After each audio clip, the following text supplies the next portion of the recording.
오늘 말씀의 제목이 그래도 주님 편에 서십시오라는 제목으로 말씀을 함께 드리려고 합니다. 이스라엘의 역사 중에 가장 불행했던 과거가 오늘 기록되어 있는 말씀, 민수기 13장과 14장에 거쳐서 기록되어 있는 이 말씀인 것 같습니다. 가나안 땅을 정탐하기 위해서 12명의 정탐꾼을 보내었는데 40일간 가나안 땅을 정탐하고 돌아온 그들이 오늘 보고하는 내용이 오늘 말씀에 기록되어 있습니다. 여러분들 잘 알다시피 12명의 정탐꾼 중에 10명은 40일간의 가나안 땅을 돌아보고 나서 와서 악평을 하죠. 우리 그 13장 한번 보겠습니다. 13장 민수기 13장 32절과 33절을 우리 32절 33절 같이 한번 읽어보겠습니다. 이스라엘 자손 앞에서 그 정탐한 땅을 악평하여 이르되 우리가 두루 다니며 정탐한 땅은 그 거주미를 삼키는 땅이요 거기서 본 모든 백성은 신장이 장대한 자들이며 거기서 네피림 후손인 아락 자손의 거인들을 보았나니 우리는 스스로 보기에도 메뚜기 같으니 그들이 보기에도 그와 같았을 것이니라. 아멘. 우리가 보고 왔는데 그 땅은 도저히 우리가 갈 수 없는 땅이라는 거죠. 땅은 좋은 땅인데 그 땅을 다스리고 있는 사람들이 거인들이라는 거예요. 그래서 우리가 그들 앞에 서면 우리는 아무것도 아니더라는 거죠. 오죽하면 메뚜기와 같은 그런 자들이다. 그러니까 도저히 가서 싸워서 그 땅을 빼앗을 수 없다라는 것이었습니다. 10명의 악평이 그들에게만 영향을 준 게 아니었습니다. 여러분들 이스라엘 백성 전부에게 이 불평이 전염되기 시작했죠. 이 불평이라는 것은요, 코로나19보다 더 센 바이러스입니다. 10명의 지휘관들이 슈퍼 전파자가 되었습니다. 얼마나 강력했는지 민수기 14장 1절에 이렇게 얘기합니다. 온 회중이 소리 높여 부르짖으며 백성이 밤새도록 통곡하였다. 10명의 부정적인 보고가 10명의 악평과 불평이 급속도로 전염되어서 200만 명이 넘는 그들의 진영을 휩싸이게 되었습니다. 모든 사람들이 울며 통곡했습니다. 그들은 뭐라고 얘기해요? 다시 애굽으로 돌아가자. 우리가 여기까지 고생했다. 다시 애굽에 돌아가서 종살이 하자. 그거지 않습니까? 하나님께서 그들의 조상과 약속하신 그 약속을 지금 하나님은 신실하게 지켜가고 계시는 중이신데 여러분들 애굽 땅에 내린 10가지 재앙을 그들은 기억하지 못하고 있는 거예요. 애굽 땅에 내린 10가지 재앙은 하나님께서 애굽에 있는 그 어떤 신보다 강한 신분이심을 보여준 사건이었습니다. 하룻밤에 죽어간 애굽의 장자들을 보면서 생명의 주권이 하나님에게 있다는 것을 하나님은 보여주셨습니다. 여러분 그뿐입니까? 바다를 땅과 같이 건넌 민족이 도대체 어디 있었습니까? 그 전에도 없었고 그 후에도 없어요. 홍해 바다를 가르시고 그 바다를 땅처럼 건너게 하신 그 일이 방금 얼마 전의 일이에요. 매일 아침마다 하늘로부터 내려진 만나는 이스라엘 민족에게만 내려졌던 특별한 은혜였습니다. 이스라엘 민족만 광야에서 만나를 먹을 수 있었다는 거예요. 낮에는 구름 기둥, 밤에는 불 기둥으로 하나님의 임재를 날마다 그들에게 보여주셨습니다. 그들은 구름 기둥과 불 기둥을 보면서 날마다 하나님과 함께하고 계심을 그들은 알았을 겁니다. 근데 지금 다시 애굽으로 돌아가자는 거예요. 심지어 하나님께서 세우신 모세와 아론을 끌어내리고 자기들의 마음에 맞는 지도자를 새로 세우겠다는 것입니다. 궁중심리학을 보면 개인의 이성적인 사고는 궁중 속에서, 집단 속에서 사라지며 집단화된 군중심리가 지배하게 된다, 그렇게 얘기를 해요. 우리가 개인적으로는 이성이 있는데 이 개인적인 이상이 군중이 돼버리면 그 이상이 사라진다는 거예요. 이성이 사라지고 군중이 갖고 있는 감정만 남게 된다는 것입니다. 군중심리는 이성을 가진 개인과 달리 군중은 감정이 앞서는 비이상적인 일이 일어납니다. 이런 군중심리는 다수를 따르는 편이 이익이 된다는 생각이 있습니다. 많은 사람들이 선택한 것, 이 많은 사람이 선택한 길이니까 그 길이 옳을 것이다. 나도 그 길을 가야 된다는 생각을 한다는 거예요. 이것을 우리가 영어로 밴드웨건 효과다 그래요. 밴드웨건 임팩트라고 얘기하는데 여러분들 이 밴드웨건이라는 건 뭐냐면 그 서부시대 때 옛날에 미국의 서부시대 때 마차에 그 악기를 다루는 이제 악사들이 타고 막 악기를 다루면서 이렇게 막 갔어요. 그러니까 이렇게 음악을 하는 사람들, 악기를 다루는 밴드들이 마차에 타고 막 음악을 연주하며 가면 사람들이 다 몰려와서 그 뒤를 따라 이렇게 갔습니다. 예전에 우리가 주일학교 때, 제가 이제 전도사 때, 그 전에면 별로 옛날도 아닌데 그때는 북을 치고 다녔어요. 여러분들 옛날 교회 다니시는 분들 기억하세요?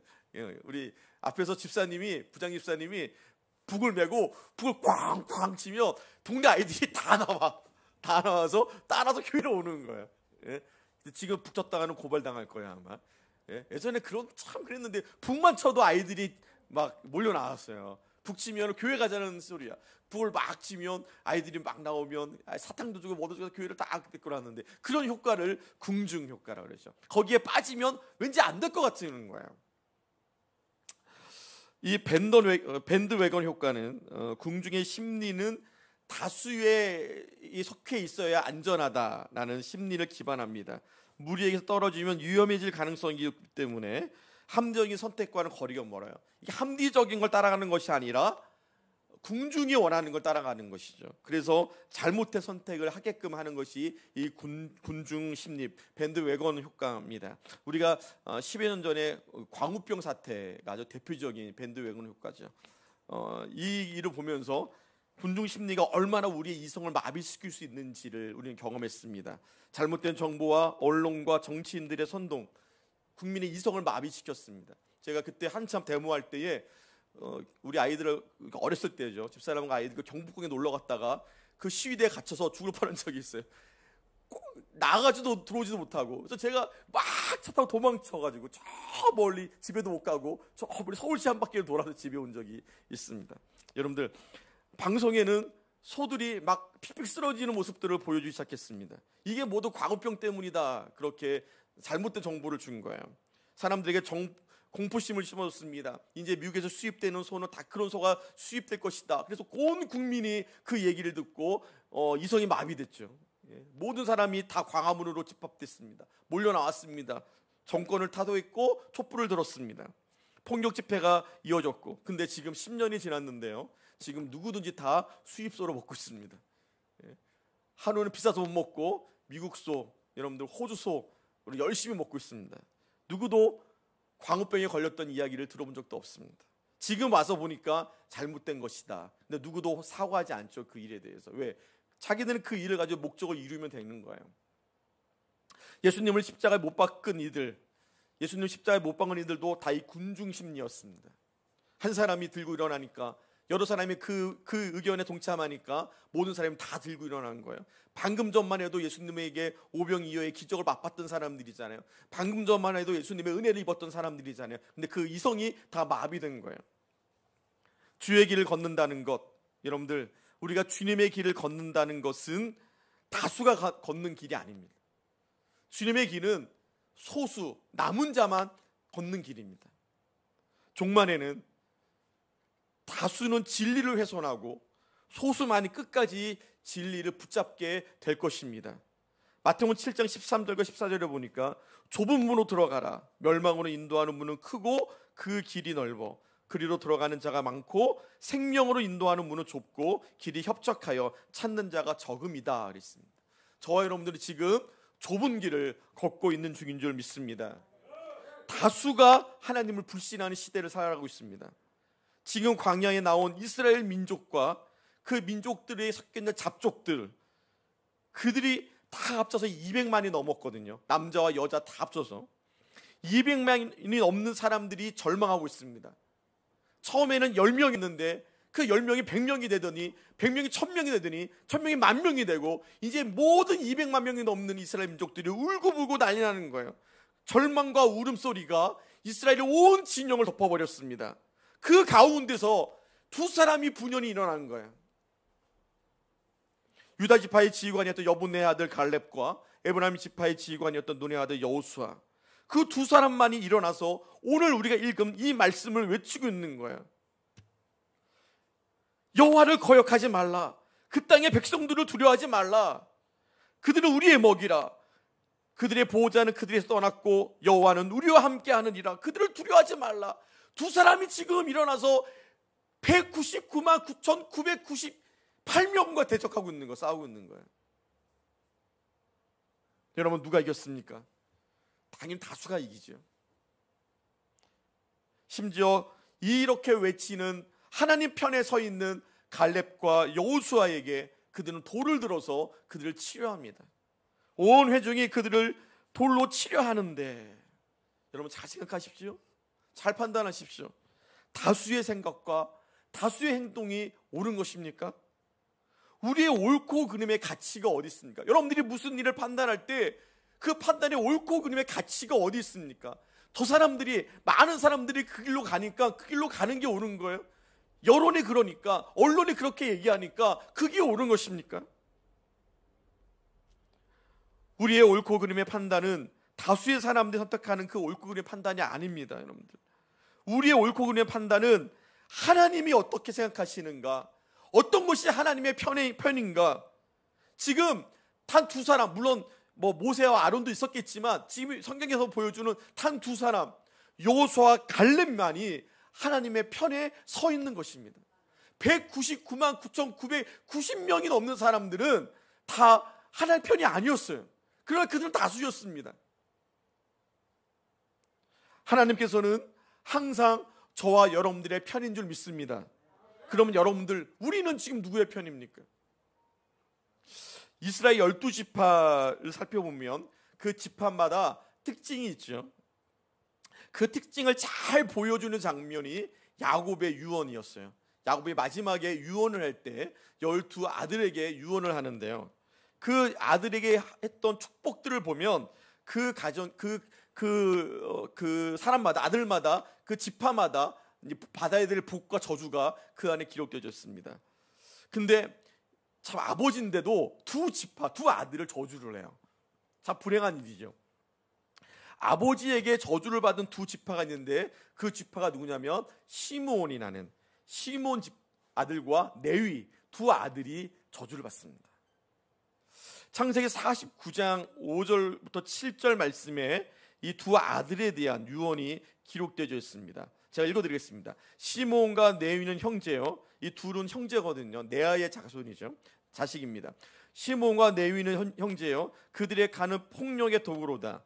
내 호나 그들의 모의에 상관하지 말지어다. 내 영광아 그들의 집회에 참여하지 말지어다. 그들이 그들의 분노대로 사람을 죽이고 그들의 혈기대로 소의 발목 힘줄을 끌었음이로다. 그 노여움이 혹독하니 저주를 받을 것이요, 분기가 맹렬하니 저주를 받을 것이라. 내가 그들을 야곱 중에서 나누며 이스라엘 중에서 흩트리로다. 아니, 12명의 아들들 중에 이 두 아들을 지금 야곱이 저주하고 있는 거예요. 이 아버지의 이 저주의 유언을 받은 이유가 있었거든요. 그 이유가 뭐였냐면, 이 물론 그러니까 야곱의 아내, 첫 번째 아내 레아에게는 여러 명의 아들들이 있었는데 그 중에 첫 번째가 이제 시므온하고 이제 레위잖아요. 그리고 그의 딸이 있었어요. 디나라는 딸이 있었습니다. 근데 동생이죠. 배달의 동생이 아니라 친동생인 거예요. 이 디나가 어느 날 히위 족속에 놀러 갔다가 이 히위 족속의 하몬의 아들, 그 땅의 추장이었던 세겜에게 강간을 당합니다. 성폭행을 당해요. 그리고 이 세겜의 집안에서 이 디나를 자기 집에 며느리로 이제 맞이하려고 하는 거예요. 이제 머리를 쓴 거죠, 그들도. 왜냐하면 그 둘이 이제 혼인 관계를 맺으면 그 야곱의 재산이 다 자기들이 빼앗아 올 수 있다. 그런 모략도 아마 그 안에 있었을 테고요. 그랬더니 이 레위와 시므온이 가서 우리와 결혼을 하려면 너희 족속에 있는 모든 남자가 다 할례를 받아라, 그렇게 얘기하는 거예요. 이제 포경 수술을 하는 거죠. 그래서 그 얘기를 듣고 그들이 그러면 그들이 원하는 대로 할례를 받자 하고 모든 남자들이 다 할례를 받아요. 할례를 받은 그 상태에 남자들이 움직이지 못할 때에 레위와 시므온이 가서 그 모든 사람 다 죽여버립니다. 다 죽이고 그들의 처와 그들의 각축과 재산을 다 뺏어와 버리는 거예요. 이 일이 얼마나 위험한 사건이었냐면, 그들은 자신들의 감정대로 그 일을 처리했지만 이제 그 일을 듣고 그 주변의 조속들이 일어나면 야곱은 완전히 멸망당한 거예요. 야곱의 가문은 완전히 끝나는 거죠, 여러분들. 그들이 복수하려고 마음만 먹으면 이제 그들이 끝나는 거예요. 야곱이 화가 나서 그들에게 얘기합니다. 야, 우리는 수가 적고 그들이 모여서 나를 치고 죽인다. 우리 집이 멸망할 것이다. 너희들 지금 무슨 일을 한 거냐. 다행히 하나님께서 나중에는 구원해 주세요. 그들을 건져 주시죠. 근데 그 사건으로 하여금 시므온과 레위 지파는 저주 아래 있는 지파가 되고 맙니다. 여호수아 19장 1절부터에 보면 이 12지파가 가나안 땅에 들어가서 땅을 분배하는 일이 일어나요. 그때에 땅을 분배하는 사건 중에 시므온 지파가 기업을 분배받는데 그들에게 그들만의 땅을 주지 않아요. 이게 참 어처구니 없는 일이죠. 모든 지파가 자기 땅을 얻게 되는데 두 지파만 땅을 못 얻어요. 하나는 시므온과 하나는 레위 지파인데, 이 시므온 지파는 유다 지파에 속해서 유다 지파가 얻은 땅의 일부를 얻게 돼요. 자기 땅이 아니고 유다 지파 땅인 거예요. 하나님께서 유다 지파에게 주신 땅의 일부를 이 시므온 지파가 얻어 쓰게 되는, 거기 속해서 쓰게 되는 그런 일이 되게 되죠. 이유 중에 하나가 시므온 지파가 너무 약해졌어요. 인구가 많지 않습니다. 자기 기업을 따로 받지 못한 유일한 지파가 이 시므온 지파였습니다. 처음에 이 민수기를 처음 시작하면서 이 모든 지파들의 그 인구를 계수하죠. 몇 명인가 다 쉬어요. 그때에 민수기 1장 23절에 시므온 지파가 몇 명이었냐면 59,300명이었어요. 시므온 지파가 59,300명. 38년이 지나고 민수기 26장에 다시 계수를 합니다. 한 세대가 지나고 그때에 민수기 26장 14절에 보니까 시므온 지파를 쉬었더니 몇 명이냐면 22,200명이에요. 38년 동안 37,100명이 줄어들어 버려요. 인구의 60%가 줄은 거예요. 한때 시므온 지파가요, 유다 지파와 단 지파 다음으로 많은 지파였습니다. 근데 이제 가장 작은 지파가 되고 말아요. 그나마 자신의 땅을 얻지 못하고 유다 지파의 땅 일부를 받을 수밖에 없는 그런 처지가 되어버리고 말죠. 물론 이 시므온 지파가 그렇게 된 일이 야곱의 유언을 이루어지는 과정이었겠지만, 결과적으로 보면 어떤 일이 일어나면 민수기 25장에 일어난 사건 때문에 그래요. 민수기 25장에 어떤 사건이 일어나냐면요, 그들이 이스라엘이 이방 여인과 이제 우상 숭배를 하고 간음을 하는 사건이 일어나요. 음행하는 사건이 일어나서 그 사건을 통해서 24,000명 죽습니다. 하나님께서 24,000명을 죽여요. 그때 그 우상 숭배와 이방 여인과 음행을 하는데 가장 앞장선 족속이 이 시므온 지파였어요. 하나님의 진도가 가득하고 사람들이 막 죽어나갔습니다. 근데 사람들이 막 그들이 음행을 하는 일 때문에 사람들이 막 죽어나가는데, 그때 어떤 사람이 미디안 여인을 데리고 와서 자기 장막에서 또 음행한 짓을 해요. 예? 정신을 못 차린 거예요. 그때 여러분 여러 가지 일들이 일어나죠. 누군가 분연이 일어나서 그때도 그들을 죽이고 그 징계를 끝나게 하는데, 그때에 미디안 여인을 데리고 와서 이 범죄를 한 사람이 이 시므온 지파의 지도자였어요. 온 백성이 회개하며 눈물을 흘릴 때에 끝까지 회개하지 않고 범죄한 자, 그들이 시므온 지파의 시므리라는 지도자였습니다. 그러니까 야곱이 얘기한 대로 이 시므온 지파는요, 나중에 아주 그냥 없어질 족속이 되어버리고 말죠. 근데 이 시므온 지파 말고 또 어떤 지파가 저주를 받았어요? 레위 지파잖아요. 그럼 레위 지파는 여러분들 잘 됐어요, 못 됐어요? 레위 지파 저주 받았어요? 레위 지파는 뭐예요, 여러분들? 성막을 지키고 하나님께 예배하고 제사장이 레위 지파에서 나오잖아요. 그러니까 복 받았어요. 레위 지파는요, 하나님만 섬기면 되는 족속이었어요. 모든 지파가 11조를 걷어서 레위 지파를 먹이 살렸습니다. 그러면 레위 지파를 저주받는 게 아니죠. 그러면 오늘 야곱의 저주가 틀려진 거잖아요. 여러분들, 레위 지파가 야곱의 저주를 축복으로 바꿔진 일이 있었습니다. 출애굽기 32장에 나오는 장면인데, 출애굽기 32장은 이스라엘이 그 10계를 받아서 내려온 일, 그러니까 모세가 10계명을 받으려 시내산에 올라가잖아요. 40일 동안 내려오지 않으니까 아론이 주도를 해서 그들이 우상을 만들어서 애굽으로 돌아가려고 합니다. 모세가 십계명을 두 돌판을 가지고 내려오는데 그들이 우상 숭배를 하고 있는 모습을 보게 된 거예요. 이스라엘 백성의 폐역한 모습을 보면서 모세가 이 끌어오르는 분노를 참지 못하고 십계명을 돌판을 그냥 갖다 던져버리죠. 산 아래로 내려서 깨트려 버립니다. 하나님을 불신하고 우상을 섬기는 저들이 하나님의 법을 지킬 필요가 없다, 이렇게 아마 모세는 생각했는지도 모르겠습니다. 그들이 보는 앞에서 십계명의 두 돌판을 깨트려 버려요. 그리고 금송아지를 갈아서 그 물에 타서 그 백성들로 하여금 먹게 만듭니다. 그러고 나서 모세는 그들 진영의 가장 높은 문 위에 서서 이렇게 외쳐요. 뭐라고 아주 엄숙하고 단호하게 외치죠. 모세가 진문에 서서 이르되 누구든지 여호와의 편에 있는 자는 내게로 나오라. 그러니까 다들 우상 숭배하고 다들 지금 막 그런 상태에 있는 거예요. 근데 모세가 그 앞에 서서 너희들 중에 여호와 편에 설 사람들, 여호와 편에 있는 자들은 다 내게로 나오라 했더니 누가 나오냐면 레위 지파가 나와요. 거기서 레위 지파가 나와요. 유다 11지파는 잠잠했습니다. 아무 말도 하지 않았습니다. 11지파는 범죄한 그 자리에 그대로 남아있었어요. 근데 오직 한 지파, 그 한 지파가 마음이 하나가 돼서 하나님 편에 쓰기 위해서 모세에게 나왔는데 그 지파가 레위 지파였습니다.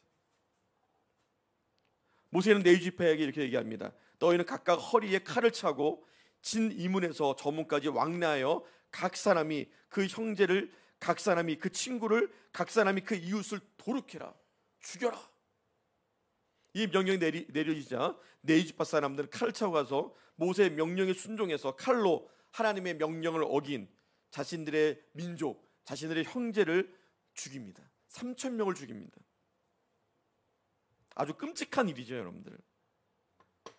그 일이 발생하자 백성들은 자신들이 하나님 앞에 큰 죄를 범하였다는 것을 알게 되고 하나님께 회개하기 시작하죠. 이 사건이 있은 후에 모세는 레위인들에게 이렇게 얘기해요. 각 사람이 그 아들과 형제를 쳤으니 오늘날 여호와께 헌신하게 되었느니라. 그가 오늘날 너희에게 복을 내리실 것이다. 야곱이 저주했던 레위가 오늘 다시 회복되어져 갔습니다. 왜 회복되어졌어요? 여호와의 편에 쓴 거예요. 여러분들, 레위 지파가 한 행동이 결코 합리화할 수 없는 행동이잖아요. 그죠? 어떻게 자기 형제들을 죽입니까? 참 쉬운 일은 아니었을 거예요.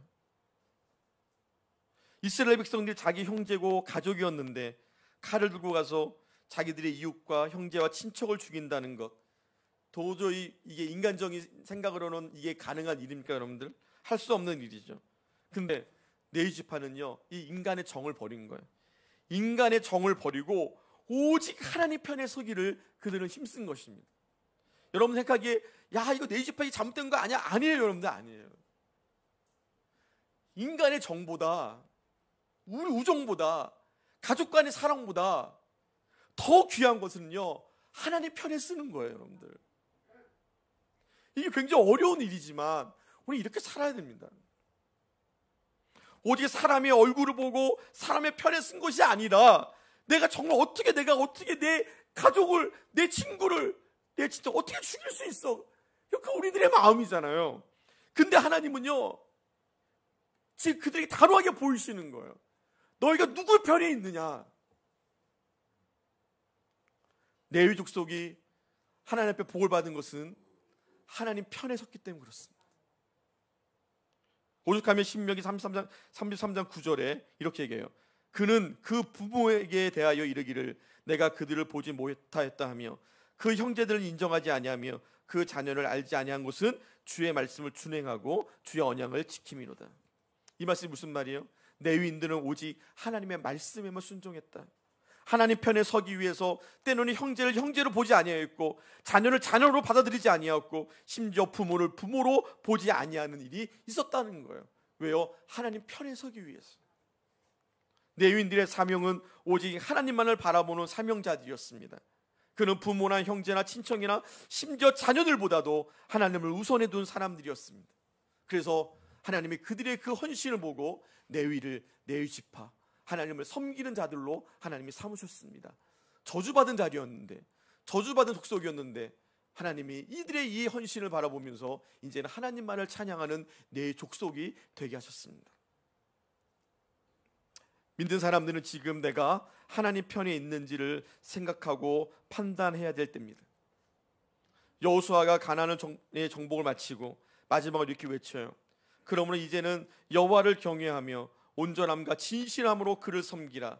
너희 조상들이 강 저쪽 애굽에서 섬기던 신들을 치워버리고 여호와만 섬기라. 만일 여호와 섬기는 것이 너에게 좋지 않게 보이거든 너희 조상들이 강 저쪽에서 섬기던 신이든지 또는 너희가 거주하는 땅에 있는 아무리 족속의 신이든지 너희가 섬길 자를 오늘 택하라. 오직 나와 네 집은 여호와를 섬기겠노라. 이게 여호수아의 마지막 고백이었습니다. 너희가 어떻든 간에, 너희들이 누구 쫓아가든지 간에, 누굴 믿든지 간에 나는 여호와 편에 서겠다. 나는 여호와를 믿겠다. 요즘 학교에 가면 예수님을 믿는 아이들이 많지가 않다 그래요. 한 반에 교회 다니는 아이가 한두 명밖에 안 된다 그래요. 그러니 그 안에서 말씀을 지키고 사는 거, 하나님 편에 선다는 게 얼마나 어려운 일이겠어요. 여러분 직장에 가보십시오. 직장에 여러분들 터놓고 믿음을 얘기하고 함께 은혜를 나눌 사람들이 있습니까? 아마 없으실 거예요. 제가 군대 갔을 때도 저희 내무반에 한 48명 정도의 내무반들이 있었는데 48명의 내무반원 중에 교회 다니는 사람은 저밖에 없었어요. 저밖에. 야, 주일마다 교회 가는 게 너무너무 힘들었어요. 예, 이등병 갓 절이 받는데 그 주에 교회를 가야 되는데 48명이 있는데 아무도 교회를 가는 사람이 없는 거예요. 그럴 때 하나님 편에 서는 게 쉽겠습니까? 직장에 다 예수님을 안 믿는데 나 혼자 예수님을 믿어요. 그 안에서 믿음을 지키는 게 쉬운 일이겠습니까, 여러분들? 우리는 항상 선택해야 됩니다. 믿지 않는 가정에서 나 혼자 예수님을 믿어요. 아무도 안 믿어요. 그 안에서 내가 하나님 편에 선다는 게 그게 얼마나 어려운 일이겠습니까? 사람들은 정에 이끌려서 그래, 뭐 이 정도면 됐지. 예? 여기서만 내가 잠시 하나님 편에 쓰지 말고 이 사람 편에 서야지. 그런 마음도 우리에게 왜 없겠어요? 우리는 항상 선택을 해야 되는데 그 선택의 기준이 오직 그리스도시고 하나님 편이어야 될 줄 믿습니다. 세상이 날 버려도 나는 하나님 편을 쓰겠다. 세상이 나를 손가락질해도 나는 그래도 하나님 편에 서겠다. 200만 명 중에 199만 9,990명이 선택한 세상의 길이랄지라도 그래도 나는 그래도 하나님 편에 서겠다고 외쳤던 여호수아와 갈렙의 믿음을 오늘 우리가 본받기를 소망합니다. 하나님 편에 선다는 것이 우리에게 당장 유익이 되지 않을 수 있습니다. 하나님 편에 있는 자들은 세상으로부터 고난을 받게 되어 있어요. 세상으로부터 왕따를 당하고 무시를 당하고 욕을 먹을 수밖에 없습니다. 성경이 우리에게 그렇게 이야기해주고 있습니다. 마태복음 5장 11절에 보니까 우리가 주님을 위해 산다는 것은 세상으로부터 핍박받는 일임을 얘기해주고 있어요. 나로 말미암아 너희를 욕하고 박해하고 거짓으로 너희를 거슬려 모든 악한 말을 할 때에는 너희에게 복이 있나니 기뻐하고 즐거워하라. 하늘에서 너희의 상이 큼이라. 너희 전에 있던 선지자들도 이같이 박해하였느니라. 하나님을 믿는다는 것, 예수님을 믿는다는 것은 이 세상에서 고난받는 일입니다. 핍박받는 일이고 손가락질 당하는 일입니다. 그게 무서워서 내가 하나님의 편임을 보여주지 않는다면 하나님 뭐라고 해주세요? 나를 존중하는 자 내가 너를 존중하겠고 나를 멸시하는 자 내가 너희를 멸시하겠다 말씀하시는 거예요. 199만 명이 하나님을 멸시한다 할지라도 나는 부견이 일어나서 그래도 하나님이 옳습니다. 나는 그래도 하나님 편에 쓰겠습니다. 모든 사람이 하나님 편이 아닌 다른 길로 다 가더라도 군중이 다 그로 몰려가더라도 그래도 나는 하나님 편에 하나님이 기뻐하시는 일을 하겠다고 분연히 일어나서 그 길을 벗어나 다른 길로 행할 수 있는 그것이 우리가 하나님 편임을 볼 수 있다면 우리는 분명히 그 길로 가야 될 줄 믿습니다. 모든 사람이 술을 먹어도 나는 그곳에서 술을 먹지 않겠다고 단호하게 외치며 나는 그리스도인이라고 선포할 수 있는 믿음이 우리에게 있기를 간절히 소망합니다. 오순절 성령의 강림 후에 예수님의 제자들이 복음을 들고 외치기 시작했습니다. 그들은 아주 소수였습니다. 기껏해야 120명이었어요. 그 소수가 주님의 편에 서기로 결정했습니다. 그런데 그 결정, 주님의 편을 결정하는 순간부터 그들에게는 핍박과 위협이 따랐습니다. 감옥에 갇히고 매를 맞았습니다. 유대인들이 베드로와 요한을 위협해요. 그들을 위협하여 이후에는 이 이름으로 아무에게도 말하지 말게 하자 하고 그들을 불러 경고하고 도무지 예수의 이름으로 말하지도 말고 가르치지도 말라. 베드로와 요한을 불러다가 위협하는 거. 너희들 한 번만 더 예수의 이름을 얘기하면 가만두지 않겠어. 너희들 죽여버리겠어. 너희들 얘기하지 마. 그때 그들이 뭐라고 얘기합니까? 마치 여호수아와 갈렙처럼 이렇게 외칩니다. 너희 말을 듣는 것이 하나님의 말씀을 듣는 것보다 옳은가 판단하라. 우리는 보고 듣는 것을 말하지 아니할 수 없다. 그러면 그렇게 외칠 수 있습니까? 세상의 총칼 앞에서, 세상의 위협 앞에서 교회 가면 죽이겠다고, 예수 이름 얘기하면 죽이겠다고 외치는 그들 앞에서 나는 그래도 하나님을 따라가겠다. 너희 말 듣는 것이 하나님 말씀 듣는 것보다 옳은가 판단해라. 우리는 하나님 말씀 듣겠다라고 외칠 수 있습니까? 위협이 들어먹히지 않자 이제는 사도들을 불러다가 책찍질합니다. 이제 때리기 시작했어요. 사도들을 불러 책찍질하며 예수의 이름으로 말하는 것을 금하고 놓으니, 사도들 데려다가 책찍질한 거예요. 너희들 다시 한번 하며 가만두지 않겠다고 매를 때려서 내보냈습니다. 사도들이 나오면서 이렇게 얘기해요. 사도들이 그 이름을 위하여 능력받는 일에 합당한 자로 여기면서 기뻐하였다. 매를 맞아서 기쁜 거야. 누구 때문에? 나도 이제 예수님 때문에 매를 맞는구나. 여러분들 세상에서 예수님 때문에 욕을 먹을 때 기뻐하십시오. 예수님도 말씀하시잖아요. 예수님도 마태복음 5장에 기뻐하고 즐거워하라. 사람들이 너희에게 악한 말을 할 때에, 사람들이 너희에게 거짓을 하고 박해하고 욕할 때에, 예수님 때문에 그런 일을 당할 때에 기뻐하고 즐거워하라. 그 말씀처럼 베드로와 요한이 매를 맞고 나오면서 사람들이 예수의 이름으로 말하는 그것에 대해서 때리고 욕하고 매를 때리고 책찍 맞으면서 그 고통 가운데 나오면서 뭐라고 얘기해요? 우리가 예수님 때문에 매를 맞았다. 너무너무 기쁘다. 너무너무 기쁘다. 기뻐하면서 공회를 떠났다. 그 또 어디로 가요? 복음 전하러 가요. 또 예수님 믿고 잘된 일이 많아서 기쁜 것보다 마지막 때는 예수님을 믿기 때문에 핍박받는 그 일 때문에 기뻐해야 됩니다. 예수님을 믿는다는 것 때문에 손가락질 당하는 그 일 때문에 우리는 기뻐해야 됩니다. 누군가 여러분들에게 예수쟁이라고 놀리면 우리는 기뻐해야 됩니다.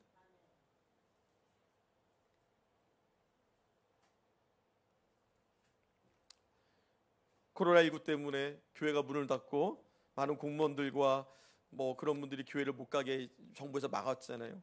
몇 달 전에 기사를 보니까 소방관인데 정부에서 교회를 가지 말라 그랬는데 이분이 교회를 갔어요. 그래서 교회를 갔다 온 게 걸려서 직위 해제됐다는 기사를 본 적이. 어떤 사람들 꼭 그래야만 했느냐라고 얘기할 수도 있겠습니다. 믿지 않는 사람들은 꼭 그렇게 살아야만 되느냐, 아니 좀 믿음이 없는 사람도 그렇게 얘기했죠. 가지 말라면 안 가야지, 왜 그렇게 하느냐라고 얘기하시는 분들도 계시겠습니다. 어떤 게 오는 겁니다, 여러분들. 우리가 한번 지금 이제 코로나19가 거의 끝나서 이제 7월 달이면 저희도 백신을 다 맞아서 좀 자유롭게 되고, 성도도 여러분들도 이제 백신을 좀 맞으시며 교회를 자유롭게 올 수 있다고 하는데, 이제 코로나19가 끝나는 이 시점에 다시 한번 우리가 뒤를 돌아봐야 됩니다. 우리의 행위들, 우리가 살아온 날들, 이 위험 앞에, 코로나19라는 위험과 정부의 방역 정책과 그 모든 앞에서 우리가 정말 하나님 편에 서 있었는가? 정말 하나님의 편이었습니까? 믿음이 다 식어져 버리고 교회도 나오지 않고 하나님에 대한 어떤 갈망도 갈급함도 없어져 버리는, 이거 정말 이게 옳은 것인가? 모든 교회가 문을 닫는다고 그래서 함께 문을 닫는 게 옳은 것인가? 모든 성도들이 교회를 나가지 않고 비대면 예배를 드린다고 우리도 그렇게 하는 것이 옳은 것인가? 물론 우리 교회는 그렇게 하지 않았기 때문에 당당하게 말씀드릴 수 있겠지만, 그랬던 그 일들 안에서 우리는 다시 한번 우리가 하나님 편에 있었는가 뿐만 아니라, 여러분들이 있는 그 위치에서 정말 내가 그래도 하나님 편에 서 있는가. 항상 모든 세상이, 모든 사회가 그렇게 된다 할지라도 그래도 나는 그 앞에서 하나님을 증거하고 은혜를 나누고 빛이 되고 소금이 되고 하나님의 영광과 하나님의 형상을 드러내기 위해서, 하나님의 영광을 드러내기 위해서 그렇게 애썼는가. 교회 다니는 게 창피해서 밥 먹을 때 기도도 안 하고요.